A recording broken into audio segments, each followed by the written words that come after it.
आप सभी के अभी बोर्ड एग्जाम आने वाले हैं और बोर्ड एग्जाम में टॉप कैसे किया जाए। आखिर टॉपर जो होते हैं वो टॉप कैसे करते हैं, वो 95% से अबोव कैसे लाते हैं। किसी के 99 आते हैं, किसी के 98 आते हैं, किसी के 97 आते हैं। इतने मार्क्स आखिर वो लाते कैसे, उनकी क्या स्ट्रेटेजी होती है, आज हम देखेंगे। देखो बोर्ड एग्जाम में टॉप कैसे करें। आज मैं आपके सामने ये 8 पॉइंट लिखे हैं। इन पॉइंट के अनुसार टॉपर पढ़ाई करते हैं और बोर्ड एग्जाम को टॉप करते हैं। सबसे पहले एनसीईआरटी की बुक को रट्टा मारे।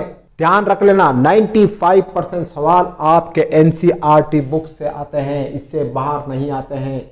और कम से कम 3 बार लाइन टू लाइन रट्टा मार ले, एक लाइन को रट्टा मार ले, आपके 90 अबव मार्क्स तो ऐसे ही आ जाएंगे। सेकंड देखो, पिछले 10 साल के बोर्ड पेपर को सोल्व करें। ध्यान रखना एनसीईआरटी में क्या होता है कि पिछले 10 साल के जो पेपर होते हैं ना, उसी में से सवाल रिपीट होते हैं। ध्यान रख लेना, मैं परफेक्ट बात कर रहा हूं। नहीं हो तो आप पुराने पेपर उठा के देख लेना, मोस्टली सवाल रिपीट होते हैं। और अगर पिछले 10 साल के बोर्ड के पेपर आपने सोल्व कर लिए ना, तो 80% आपका 80% सिलेबस तो ऐसे ही कवर हो जाएगा। आपको कुछ नहीं करना, बस पिछले 10 साल के बोर्ड पेपर को याद कर ले, रट्टा मार ले। फिर देखो रोज 2 घंटे रिवीजन करें। जो भी पढ़ा है आपने, जो भी, रोज 2 घंटे रिवीजन होना चाहिए। सिर्फ पढ़ने काफी नहीं होता है, उसके लिए आपको वापस रिवाइज करना भी जरूरी होता है। वरना आप पढ़ते गए रिवीजन नहीं कर रहे तो पिछला भूल रहे, आगे बढ़ रहे। ऐसा थोड़ी क्या, रिवीजन भी मोस्ट इंपोर्टेंट है, ध्यान रख लेना। और दिन भर में आप जो भी पढ़ो, जो भी कुछ भी, उसको सोने से पहले 10 मिनट तक दोहराओ। जो भी याद किया आपने, सोने जा रहे हो उससे पहले 10 मिनट रिवाइज करो और बोलो कि मैंने कितना याद किया।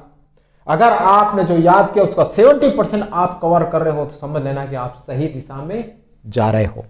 फिर देखो 4th पॉइंट, हफ्ते में 2 बार पूरा 3 घंटे का पेपर घर पर सोल्व करें और वो भी टाइम के साथ लिखें। पुराने 10 साल के पेपर आपको सोल्व करने हैं और सप्ताह में 2 बार यूं एक ऐसा एनवायरनमेंट बना देना अपने रूम में कि भाई मैं एग्जाम देने जा रहा हूं रियल, और पूरा पेपर सोल्व करें, टाइम के साथ सोल्व करें।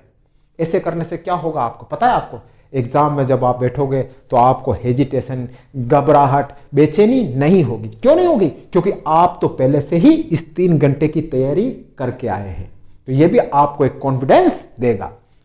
फिर देखो 5th, साइंस एसएसटी में ध्यान रख लेना, साइंस और एसएसटी में डायग्राम बनाना, बॉक्स बनाना, हेडिंग का यूज करना।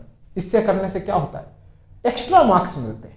एक कॉपी सुंदर दिखती है, और जब सुंदर कॉपी, हेडिंग वाली कॉपी, डायग्राम वाली कॉपी एग्जामिनर के पास में आती है ना, तो अट्रैक्टिव लगती है और एग्जामिनर अच्छे नंबर देता है।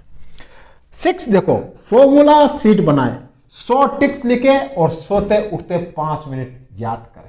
एक A4 साइज की शीट लेना, उसके ऊपर सारे इंपॉर्टेंट फॉर्मूला लिख देना और ऐसी जगह चिपका देना कि आपको आते जाते आपकी नजर पड़े। वो फॉर्मूले आपके मुंह पर रटे हुए होने चाहिए, ध्यान रख लेना। फिर देखो 7, गलतियों का रजिस्टर बनाना और टेस्ट में जो गलती हो उस पर ध्यान देना।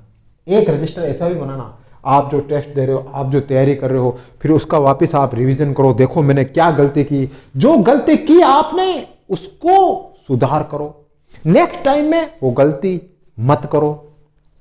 फिर देखो सोशल मीडिया से दूर रहे। इंपॉर्टेंट बात, आजकल के बच्चे सबसे ज्यादा अगर गलत वे में जा रहे हैं ना, तो इस सोशल मीडिया में।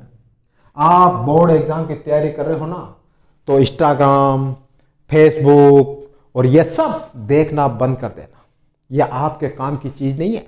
आपके काम की चीज तो एग्जाम है। एग्जाम पर ध्यान दोगे तो लाइफ में कुछ कर पाओगे, वरना सोशल मीडिया पर ध्यान दोगे ना, फेसबुक, इंस्टाग्राम देखोगे पढ़ने की उम्र में, तो लाइफ में कुछ नहीं कर पाओगे। तो ये 8 पॉइंट मैंने आपको बताए हैं।